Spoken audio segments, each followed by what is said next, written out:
Ready to keep more of that $100,000 you worked so hard for?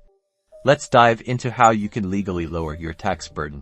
First, it's all about maximizing your deductions. Did you know you can deduct many of your health insurance premiums if you're self-employed?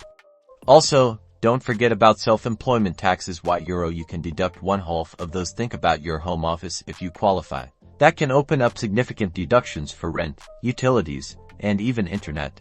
Next, strategic investments are your friend. Consider tax-advantaged accounts like a traditional IRA or a solo 401k. If you're self-employed, contributions to these can be tax-deductible, lowering your taxable income now for potential future growth and tax-deferred earnings. Explore Roth IRAs or Roth 401ks, where your withdrawals in retirement are tax-free. Retirement planning itself is a powerful tax-saving tool, contributing the maximum to your employer-sponsored retirement plan, like a 401k. Directly reduces your take-home pay that's subject to income tax each year. Explore options like target date funds or individual stock selections within your plan that align with your risk tolerance and financial goals. Don't overlook tax credits. These are even better than deductions because they directly reduce the amount of tax you owe.